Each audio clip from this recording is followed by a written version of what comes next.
keyboard બતાવો છે keyboard દેખાય છે બધાને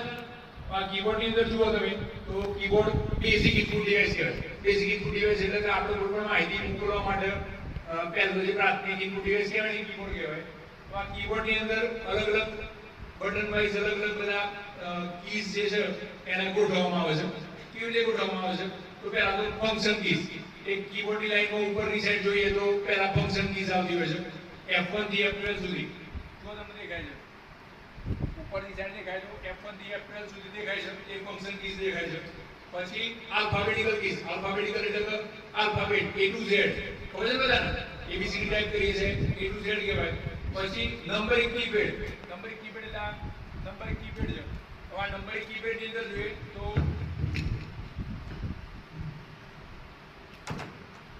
નંબરિંગ કીપેડ ની અંદર જોઈએ તો તમે ઘણી બધી જગ્યા પર જોશો કે આ નંબરિંગ જે કીપેડ છે ને ઘણી વખત ટાઈપિંગ કરીએ તો આપણે લખીએ પણ લખાય જ ના આંકડા જ ના હોય તો એનું શું કારણ કોઈ કહે છે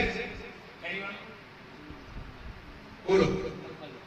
યસ વેરી ગુડ નંબર લોક બંધ હોય ઘણી વખત કેવું હોય કે નંબર લોક નું બટન બંધ હોય અને આપણે તૂટી જઈએ બટન દબાઈ તો એ ચાલુ થશે નહીં એટલે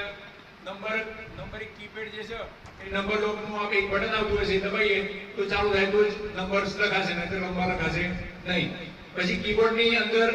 બીજા ઘણા બધા ફંક્શન છે તો કયા તો એક ત્રણ લાઈટ આવતા હોય છે એક બે ને ત્રણ અહીં ત્રણ લાઈટો આવતા હોય છે આ ત્રણ લાઈટ શેના માટે છે તો એક તો નંબર લોક તો મેં તમને કહ્યું પહેલું લાઈટ બરાબર બીજું કેપ્સ લોક અહીં કેપ્સ લોક છે આ કેપ્સ લોક નો ઉપયોગ શેના માટે થાય તો જ્યારે કેપ્સ લોક નું લાઈટ ચાલુ હોય ત્યારે બધી વસ્તુઓ કેપિટલ લખાય જ્યારે કેપ્સ લોક બંધ હોય ત્યારે આપણને બધું સ્મોલ લેટર્સ માં દેખાય સ્મોલ લેટર્સ એટલે બીજી એબીસીડી લખાય પણ આપણે મોટા ભાગે એવું થતા હોય છે કે ટાઈપિંગ કરતા હોય તો બીજી એબીસીડી એટલે કે સ્મોલ લેટર્સ માં વધારે લખતા હોય છે ખબર છે બધા તો આ સ્મોલ લેટર્સ માં લખતા હોઈએ તો એ વખતે વચ્ચે વચ્ચે ક્યોક આપણે કેપિટલ માં લખવું હોય તો શું કરવું પડે ખબર તો બેટા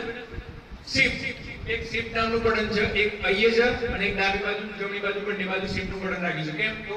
શિફ્ટ નું બટન દબાઈ રાખેલું હોય અને કેપ્સ લોક બંધ હોય તો કઈ એબીસીડી દેખાશે કેપિટલ માં લખાશે અને શિફ્ટ નું બટન દબાઈ રાખીએ અને કેપ્સ લોક બંધ હોય તો કેપિટલ માં ચાલુ હોય તો સ્મોલ માં એટલે ઉલટું કામ કરવા માટે શિફ્ટ નો ઉપયોગ થતો હોય છે એ તમે સોમવારે આવશો ત્યારે પહેલા શિફ્ટ નો ઉપયોગ તમારે જોવાનો છે સેકન્ડ થિંગ ડિલીટ અને બેકસ્પેસ ડિલીટ અને બેકસ્પેસ એ બટન છે બટનને ભૂસવાનું કામ કરે છે એક આ બેકસ્પેસ છે અને આ ડિલીટ છે આ બાજુ બરાબર આ બંને બટન એવી રીતે કામ કરે છે કે કોઈ પણ લખાણ લખેલું હોય પછી જે ઘણી વખત જોતા હોય તો વચ્ચે જબક થતું હોય સમજ પડે એને કહેવાય બ્લિંકિંગ